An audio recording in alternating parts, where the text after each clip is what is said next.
I mean, I think nothing replaces playing if you're a competitive soul. What would be your highlight so far? I think European basketball is actually a better game. I think it's more skillful. I think you've got to manage the expectations of kids when at such a young age when they start signing for academies, etc. We also have a Frenchman that Ryan Peters is very happy about, called Victor Wembanyama, who has taken the NBA by absolute storm. What you've achieved in such a short space of time is pretty phenomenal. I can't imagine there'll be many basketball clubs that are having a similar impact within their communities. This episode of All Things Business, the podcast, is brought to you by our digital media partner, DFA Law. DFA Law, providers of expert and dedicated legal advice to businesses and families since 1838. DFA Law, the law firm for life.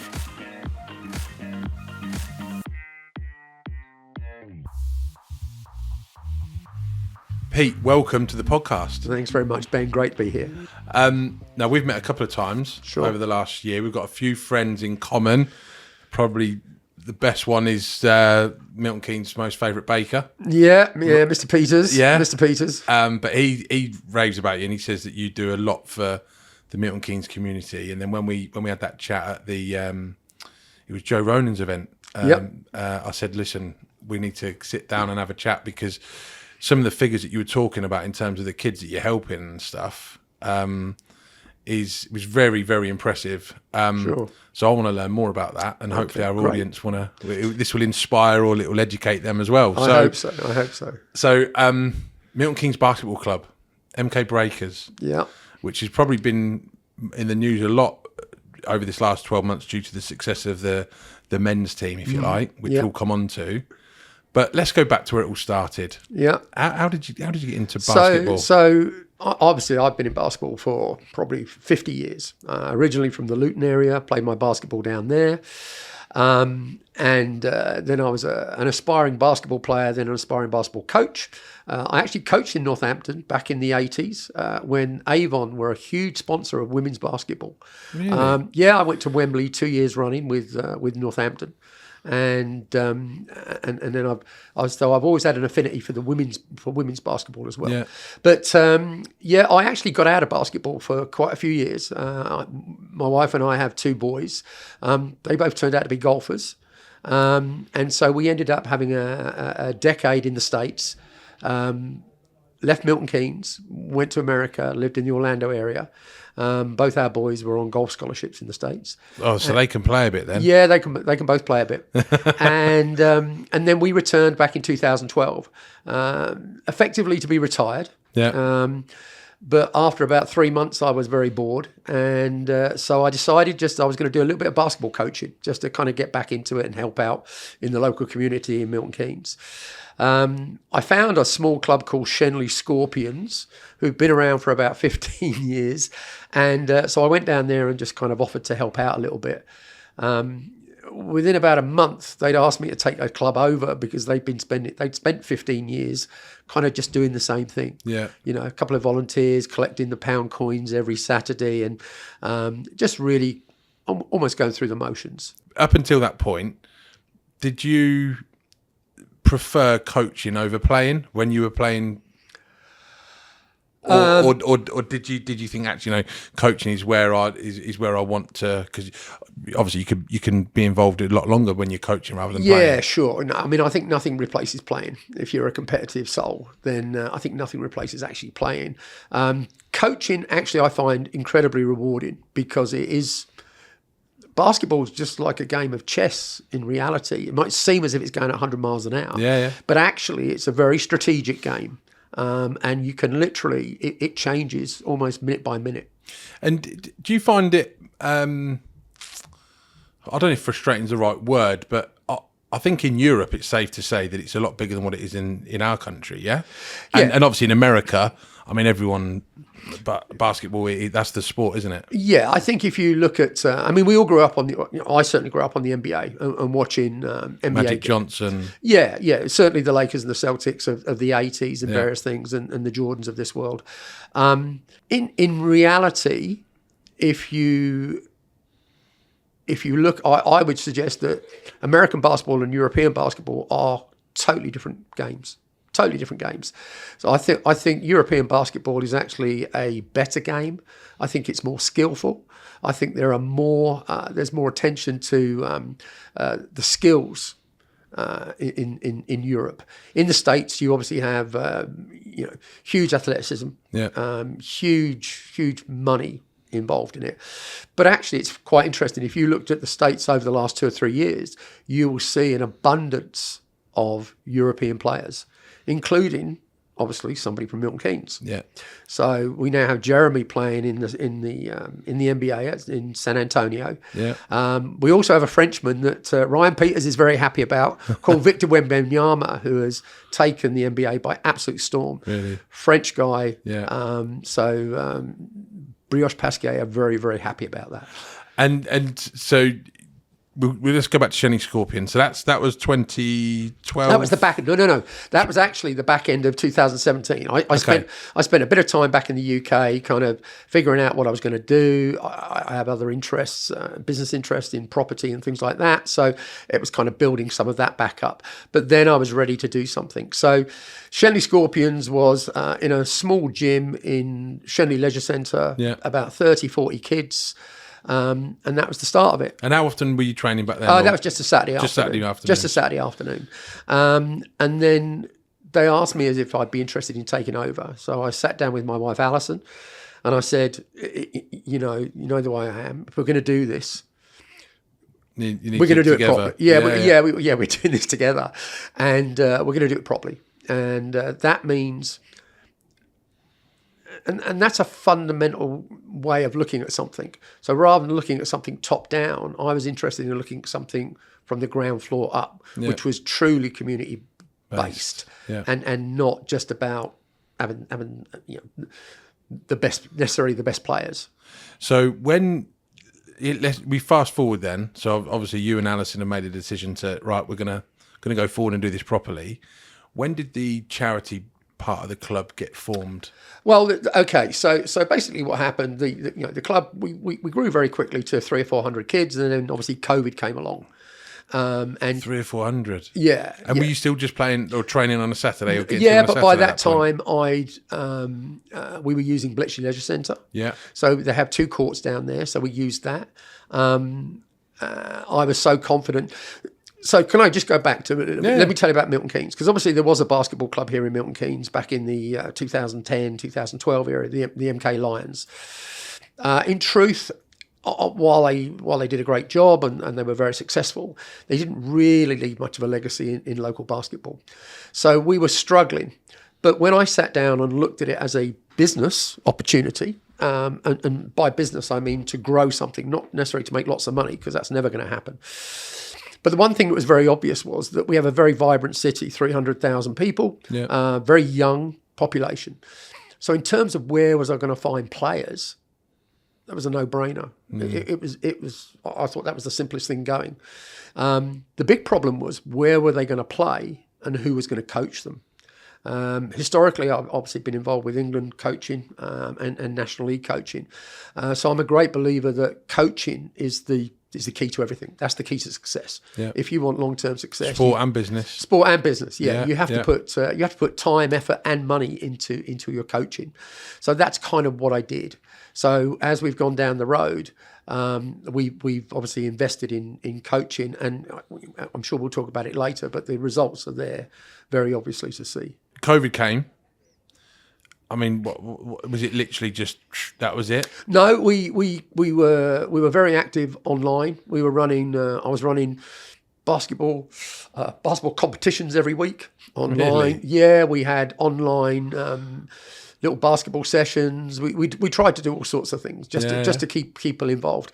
But we were also really quick out the blocks once COVID lockdown got lifted. Yeah, once lockdown got lifted, we were out the block straight away, and there was huge pent up demand, and so we grew then very, very rapidly to where we are kind of at the moment.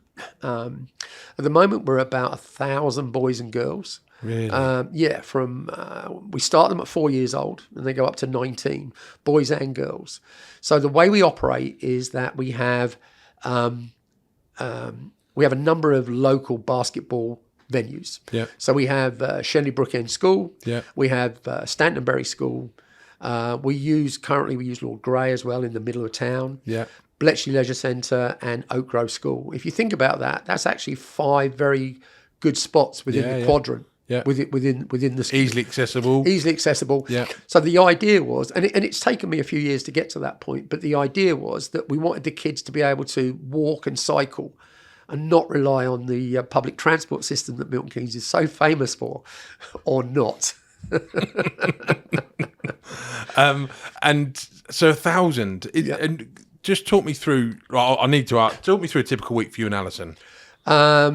A typical week these days, it's 7 days a week. I mean, it is 7 days a week. I'm an early starter, so it's mainly Alison takes care of all the financial side. Yeah. So she's dealing with all the direct debits and the payments, and she's the rock. She's the rock. Yeah, she's the rock. I have a general manager, a guy called Josh Merrington. Josh is from Milton Keynes. Yeah. Went to Stantonbury School. Was same age as my youngest son. Excelled in basketball himself. Played for Wales. Became a Great Britain coach, and went on to. He kind of was involved with a couple of the professional teams in the UK, Leicester Riders, Newcastle Eagles, and then he actually went off to Portugal to coach in Portugal. Really? And so I managed to track him down during COVID when he had to return, and managed to convince him to come and join the project. And so we've never looked back, and he is very, very well connected in the British game. Yeah. And so he's been at the forefront of us growing the elite side of the club, the elite side of the club. And so that leads me then on to Jeremy, for example.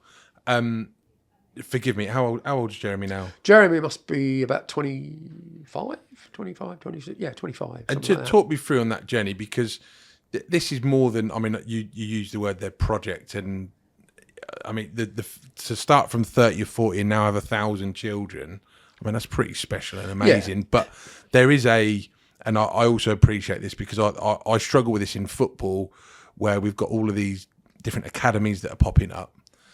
But it's the 1% rule. Only 1% of the kids are actually going to, make it in terms of the participation. And less than that. But there's lots of. I think you've got to manage the expectations of kids when at such a young age when they start signing for academies, etc. Because I've got a strong opinion on that with football. Yeah. But obviously, there's more kids that play football than there are basketball. Sure. But we've actually got an MK son, if you like. Yeah, I think. But to go back to your point about academies, you're absolutely right. Not everybody can be an NBA star. The most important thing is that actually the kids enjoy themselves. That's kind of the number one priority that we have with the basketball club. Yeah. Is you don't have to be 6'9" and huge wingspan to come and play basketball. You can be any size, any shape. So fundamentally, the way the club is set up is that it caters for any kid of any ability. And we have what we call, it's almost like a pick and mix system where you can play kind of as much or as little as you want and at what level you want. And so if you want more out of the club, we can offer more. And that starts from just coming to a training session once a week, going right on to obviously then somebody that potentially would want to play in the NBA. And we've got guys in Milton Keynes playing in Europe as well. Really? Yeah. Jeremy's not the only success story. And so if we take Jeremy, did you spot how talented he was? No, in fairness, I'll put the record straight. So Jeremy is from Milton Keynes. Okay. So Jeremy was playing basketball before we even set up the Milton Keynes Basketball Club. So he's been around. He is he was born in the States, was Jeremy, and then moved to England. But his mum and his stepdad and his brother are all part of our club. So Jeremy was already on his journey. Yeah. But he's been the family have been very much part of our club. I was actually talking with Jeremy's mum and dad last week in the States. They obviously live in San Antonio, Texas. I normally talk to them probably once a month. Yeah. Just to make sure Jeremy's all right, make sure the brother's all right, make sure the family are doing well. And we communicate all the time about it. But Jeremy's journey took him from Milton Keynes. He went to Southampton. There's a program down there called Kestrels. He then went to the States. He got involved in the COVID situation, ended up going to Germany, then going back to the States and ended up at Baylor University. But there's basically, if there's talent in Milton Keynes, there is a pathway to go and play the game professionally, whether that be in Europe or NBA. Yeah. And more than ever now. So, I mean, just this year, last season, we had 4 boys and 1 girl go to the States for high school. We had two of like scholarship type. Yeah. Two of our academy boys who played on the men's team last year both got full scholarships in America at university. Really? We have had. I'm just trying to think now. We this year we had this last season we had 8 players play for England, 2 players play for Great Britain, and this is all within 4 years. So in terms of like where we're going, there is a journey, but the kids now can see the pathway. The pathway is actually appearing before them. Yeah. And I think we, as a club, we are trying to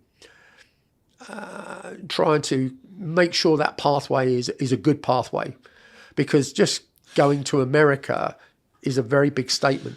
So listen, I like watching basketball on telly, but I don't know the ins and the outs. Okay, but compare your club to other clubs across the country. Where are we in stature in terms of that community base? Because to me, what you've achieved in such a short space of time is pretty phenomenal. I can't imagine there'll be many basketball clubs that are having a similar impact within their communities. Yeah, I mean, I think that's absolutely fair. I mean, to put things in perspective, obviously, as far as I'm concerned, we've really been around since COVID. That's where we started, and that's where we started to go past community and then get involved with the elite program. So the mission statement is in 2 parts. Okay, so the mission statement is, the first part of our mission statement is to offer as many local kids as possible the opportunity to play basketball at the junior and the elite level. That's the number one part of our club. The second part of the mission statement, is to make Milton Keynes a major basketball destination in the UK. Yeah. So, but you can't do the second one without the first one unless you've got £1 million to write a check and bring in players, which I don't want to do. So, in perspective, if you look at the major clubs, and some people may have heard of the Newcastle Eagles, the Leicester Riders, those clubs have been around 60 years, 50, 60 years. And we would already, in 4 years, we would be the second largest community club in the country. Behind Newcastle. Yeah. But there's a huge difference. Newcastle actually have about 2,000 people playing basketball, but they don't control the quality of what they try and do, really, because they have a professional team that is very, very expensive to run. It's kind of a way of generating funds to pay for the men's team. So philosophically, it's quite different. Yeah.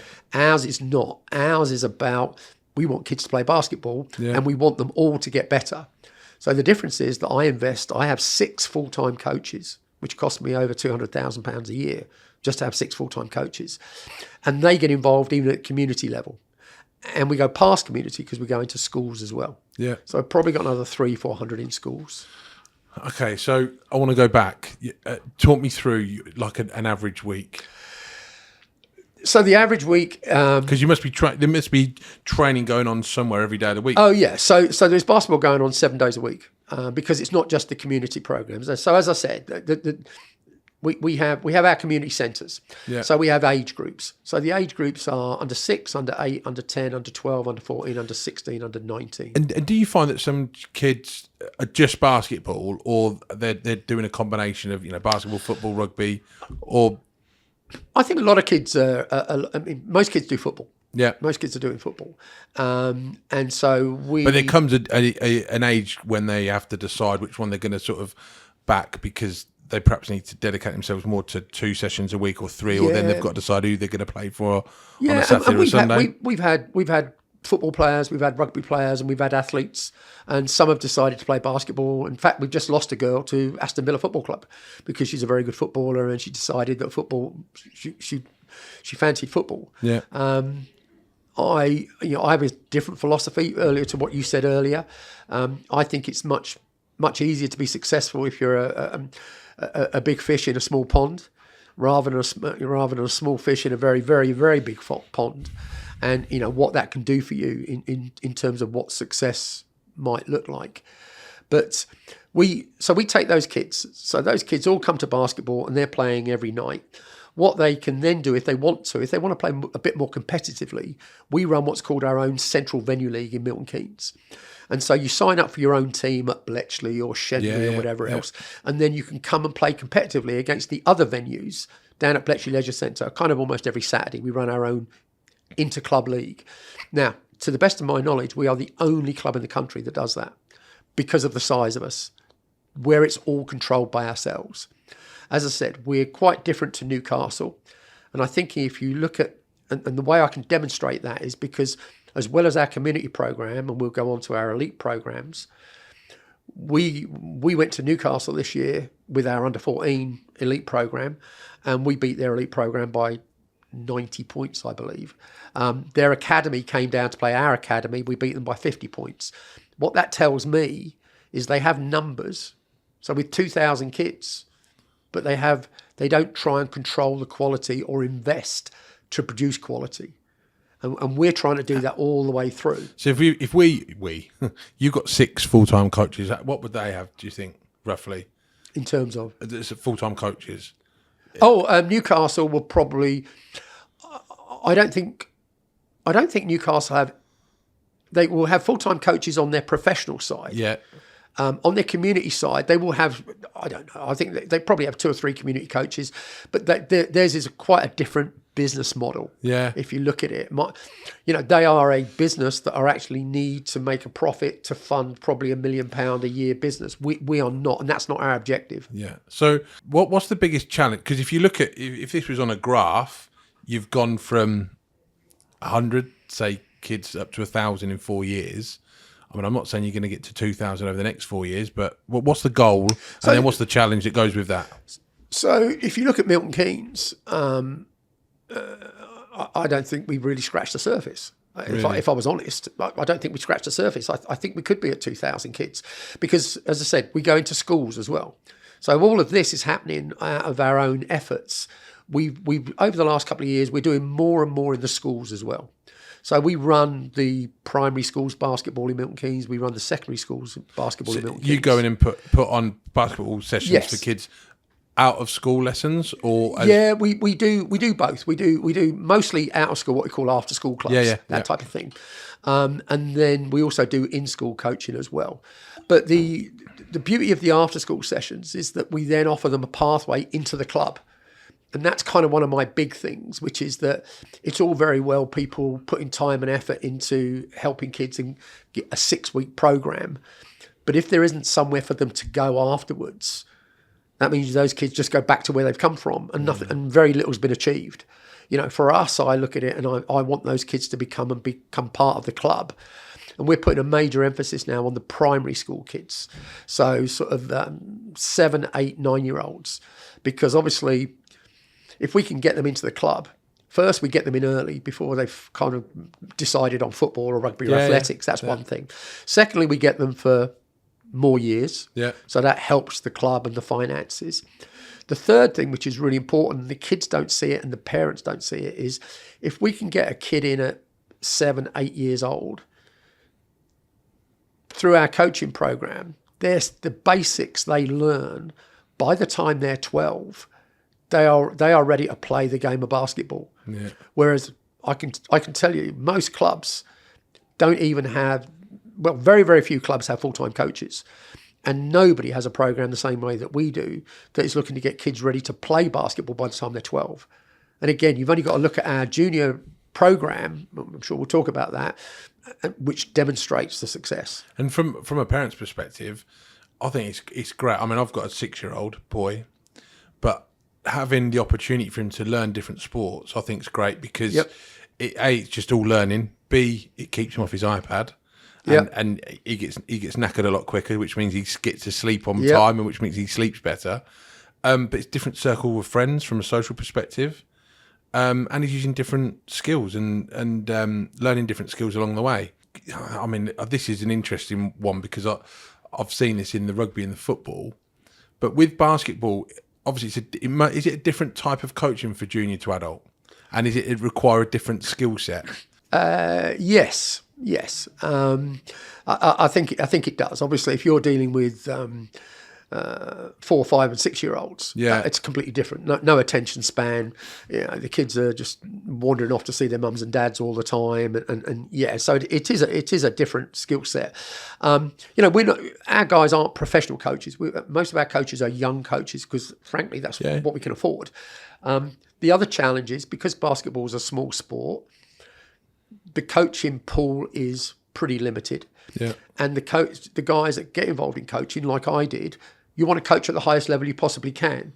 So actually trying to get them to understand the need to commit to the community program is really important. Our jewel in the crown, as I call it, is not our elite program. It's not our men or our women. It's what I described earlier. It's our central venue league. Because from a community point of view, we bring together 250 boys and girls into Bletchley Leisure Centre, complete with their mums and dads. The atmosphere is absolutely fantastic. What time does that start and finish? That's a kind of a 10 till 2 session on a Saturday. Great fun. But the most important thing, which is, and most of the parents don't understand it, is they get to play basketball without ever leaving Milton Keynes. Yeah. And that, in the basketball world, is unheard of. It's not like football where you play locally. Because everything's readily available. Yeah. In basketball, you've got to travel. In basketball, you have to travel. Yeah. We travel all over the country. We travel to Newcastle. It's funny. I think I said this to you. When I went to Our Ladies junior school, and it would have been back there. We wouldn't have called it show and tell, but it's what they call now show and tell kids in school assemblies or whatever. And I had a lad called Perry Lawson. He was a year above me. I've lost contact with him now, but he went to America. But I remember he would always come in school assembly on a Monday, you'd highlight the kids and what they'd done over the weekend. And he was just a phenomenal basketball player. Yeah. But we didn't play it at school. And I can't remember, I don't know if it was like a sports day or there was something. And he was in year 6, I was year 5. In fact, it might have been because he was leaving to go to senior school. And one of the teachers stuck up, Mr. Harris it was, God bless him, he stuck up a basketball net. And his son Christian actually plays for a basketball team. He was a commercial guy at the Cobblers a few years ago. Sorry, I digress. But Perry was awesome. And when I actually saw him with a basketball, but you got to remember, he's a year above me, and I'm only a kid, but I remember it being a bit of a wow moment to see what he could do with a basketball. And was he a big guy? Not particularly. All right. Not. I mean, he would have tall. I mean, yeah, actually, no. He would now be, well, he'd be 6'2", 6'3". Yeah. But I mean, he wasn't. I mean, I've always been tall, so he was probably a similar size to me. Sure. But obviously, I've stuck on a few pounds since Our Ladies. But he was just skillful, and he would shoot from anywhere, and he was just very, very good and very impressive. But do you think enough schools embrace basketball? No. Why wouldn't they? So what would be the? I'm not an educationalist, but my understanding is basketball's on the curriculum, and I can only tell you the Milton Keynes experience. That when I first started, the facilities were just poor. We have about 120 schools in Milton Keynes. We've got 15 secondary schools and about 100 primary schools in Milton Keynes. And when I first got involved with basketball, there was one basketball coach in the whole of Milton Keynes who was at St Paul's. A guy called Nigel Lloyd, who was a player for the MK Lions and has been around basketball forever. To the best of my knowledge, that was it. There was no other basketball. So basketball's not going to get taught. Because I know now when we speak to school teachers, the majority of them are footballers, football, rugby, athletics. That tends to be the backgrounds of most of the guys. So it is one of the things that I'm really keen on trying to do, is to find a succession path to try and get more, maybe some of my coaches into schools as PE teachers at some point, in order for them to have their own career progression financially.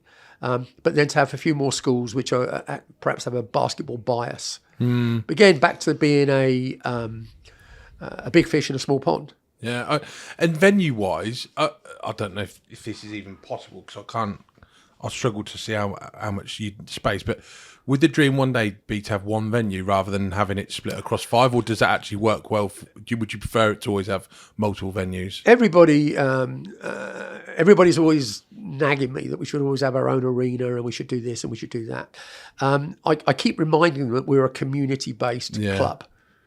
It's difficult to get that balance, isn't it? So if you have your own arena as such, the problem is that means all the kids have got to go there. Plus, if I've got 12 sessions going on a Monday night, they can't all go on one court or 2 courts or 3 courts. Yeah, of course. So we need that diversity. Having said that, obviously as our kind of pyramid goes up, there is a need. There is a need for spectator facilities, etc. And unfortunately, that's the area that Milton Keynes has been really poor at. There's not a lot more to say about Milton Keynes and the facilities. It's a real shame because I think from a parent's perspective, it's great because it's another outlet for the child to learn, for what I've said before. But also, and I don't want to. I don't want to take this down a negative path, but whilst kids are playing sport, yes, they're not on their iPod, but they're not on the streets either. And there must be a real positive impact from a social impact perspective that says, well, yeah, we want our kids playing basketball because football and rugby can be seasonal. Whereas basketball, I know obviously the season of basketball runs typically September to April, but it doesn't matter if it's raining and dark outside, people can still play. Yeah. So the first thing is the basketball season. Although there is a basketball season, we actually run basketball literally 365 days a year. Yeah. So during the summer, we run basketball camps every day for community and for elite programs. We do free outdoor basketball in association with some of the local parish councils. Yeah. We run half programs. We do all sorts of things. So that's fine. But it's actually a really interesting point that you raise about kind of the what the basketball club has kind of morphed into. The social impact, community impact. Yeah. So again, this was a retirement project for Alison and myself. But all of a sudden, after about 3 years ago, when we got up to about 800-900 kids, the program was getting bigger and bigger and bigger. We're about a 70 to 75% Black and ethnic minority diverse community. Yeah. So it's a huge community. And one of the things that happened was that it suddenly became very obvious that we were becoming more of a social enterprise than just a basketball club. And I'll be less than honest if I didn't say that I had to sit down and kind of figure out if that was what I wanted to do, because that's not what I set out to do. I set out to start a basketball club and to get kids playing basketball. But what's happened is, as it's developed and as it's kind of moved forward, it's very clear, because of perhaps the demographics that we're dealing with, the diversity of our kids, very different to football. Yeah. Very different to football. Yeah. And very, very different to rugby and netball. Yeah. So we're dealing with a lot more affordability challenges, transport challenges, and that's something that's becoming more and more relevant every single day. So you're only going to get bigger, okay? What can Milton Keynes do to help you in the short and medium term? But actually short, medium, and long, because I'm looking at as by the next year and then over the next 5 years. Yeah. Well, I believe we can. I believe we can make the club bigger. As I said right at the beginning, there's no shortage of demand for the kids. So I'm not concerned about kids. What I'm concerned about is where do they play and who coaches them. So if I take the coaches first, for me to employ another coach is a commitment towards £30,000 with a new national minimum wage and everything else that goes with it. And that's an awful lot of money for an organisation. We're not a business. We're not there. We don't make money. There's no dividends at the end of the year. Nobody gets paid. Lots and lots of money. Alison and I only started taking money out of this 2 or 3 years ago. We do take some funds. We don't even earn minimum wage out of this. We don't do it for those reasons. But the rest of the guys have to be paid. So income is one situation. The other situation is what we talked about earlier, is facilities. And this is the point at which I kind of speak on behalf of not just basketball, but all the sports. I talk on behalf of volleyball, netball, handball, paddleball. The sad fact is that Milton Keynes is a growing city, and we're all chasing limited space. And there's just not enough space to go around. And the consequence of that is that the basic law of supply and demand says that if demand outstrips supply, the price goes up. Yeah. And so I think all the sports clubs have seen an increase on the cost of facilities over the last couple of years. So that's a major issue. I don't know whether you're aware, but HMRC decided to add VAT to the cost of hiring sports facilities. Oh, really? Just to make matters Well, that worse. wouldn't have been them. That would have been the government. Yeah. Yeah. So that makes it very difficult. But the facilities is the big issue. And there isn't. There's not an obvious didn't know answer. that. That's bad. There's not an obvious answer to the facilities. We do better than most, and that's because Alice and I and Josh are full-time in the business, and we have our full-time coaches. So it is a full-time business to that respect, running the basketball club. So that allows us to get involved with doing things. We've done very well in terms of facilities. We use Bletchley Leisure Centre a lot. Bletchley Leisure Centre is where we run a lot of our men's games and our women's games and our junior national league games. And I'm currently in talks with the council, and we're hoping that frankly, the sports centre needs some investment for us to be able to compete at the highest level. We're failing on certain standards of facility and things like that. And at some point, we have to make a decision as whether we can continue. Or actually the national governing body say, look, the facility's not good enough. Therefore, you've got to drop down. Therefore, you have to drop down. Oh, that would be a terrible shame. Pete, we're coming to the end of this episode. What would be your highlight so far on this journey? Well, it goes without saying the men have kind of taken the glory. The men are 3 years in, win Division 3 first year. We got through to the semi-final of the National Cup in our first year, won the playoffs, get promoted to the Division 2. Yeah. Win Division 2, win the playoffs. And again, I don't know whether you're aware, but we became national champions last year. Yeah. That's the equivalent of, and we literally beat 5 Premier teams along the way. That's like Don's getting to the Premier League. Get into the Premier League. The final at Manchester was phenomenal. We took nearly 500 fans to Manchester with us. But... and that's obviously been a phenomenal program. This year, we started a brand new women's team this year, and they won their Division 2, and they got promoted to Division 1, and they're in the playoff finals this coming Saturday as Manchester, and our men's team are playing in the finals on Sunday. But I think if the highlight for me is on our community program. So I think the highlight is seeing the Central Venue League every Saturday, and that's a continual success. Putting Milton Keynes on the basketball map, while the men are taking the glory, I think the success for me was our under-16 girls. Excuse me. Our under-16 girls became our first ever national champions in literally only their third year. So last year, our under-16 girls won the national champions. Our under-14 girls became runners-up. And 2 weeks from now, we take 3 teams back to Manchester. So our under-14 girls again, our under-16 girls again, and this year our under-14 boys are going.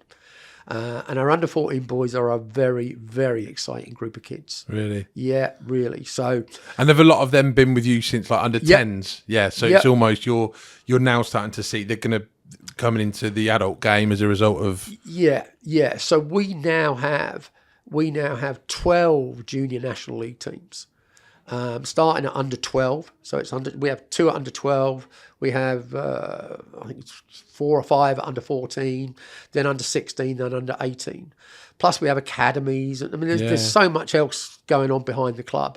But yeah, I think my highlight today was really our under 16s winning. But obviously, I think the men winning the national final last year and that was a hometown team. Yeah, I mean, yeah, that was the big thing. The big Yeah. thing about that team was literally we had 4 boys from the academy. Yeah.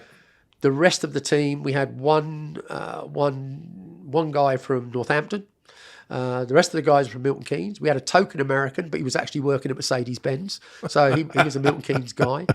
Our MVP was Jordan Spencer, who's from Milton Keynes, went to Shenley Brook End School. Probably the best British guard in the country. Really? Yeah, absolutely. So, yeah, 2 highlights. The men national final, without a doubt, but actually the under-16 girls. Brilliant. And I mean, listen, what you and Alison are doing is pretty special, and obviously the rest of the team that support you. So we're going to carry on with and following your journey. And I think any people that have listened into this, if there's any way that they can get involved and support, we're obviously going to put your contact details in at the end of this podcast. Before we go, I always ask a guest. They've got dinner tomorrow night. Who are they going to have on that table? Four guests, past or present. Ryan Peters. Ryan Peters? Peters. He has never made it onto the... He'll be delighted with that, mate. He'll be delighted with that. Yeah, right. He'd be a good dinner guest as well, to be fair. He's fun. He's great fun. He's fun. But not only that, I think Ryan epitomises kind of the whole kind of ethos of supporting local community. Yeah. So I think he would definitely be one. I think... oh my goodness! Now we're asking who else would I really think of? Jeremy Sohan from the NBA. I think there's a lot going on down there with him, and my wife. Brilliant. That's pretty cool. It would be a mixed bag. Yeah, mixed bag. Yeah. And where's your and Alison's place to go when you want to go out for a bite to eat in Milton Keynes? Where's your favourite restaurant? I guess I must admit our most famous restaurant was St Helena's in Elstow in Bedford. Yeah, do you know St Helena's? Yeah. That was kind of always our go-to place. In Milton Keynes, we're not. Alison's a fantastic cook. So we tend to. I need to meet Alison. You've got the life of. You've got a rock there. Yeah. And she's a fantastic cook. Yeah, she's a fantastic cook, and so we do eat and drink well at home. But I would say, actually, we were at the Residence Kitchen and Bar the other day in central Milton Keynes with MKFM, who we do a lot of work with. And that was excellent. Really enjoyed that. So we're planning on going back there. Good. Well, Pete, thank you so much for taking the time to sit down with me today. I've really enjoyed it. I hope you have too. Yeah, great. Thank you. And we're going to keep in touch and follow you on this journey. All right, lovely. Thanks, Ben.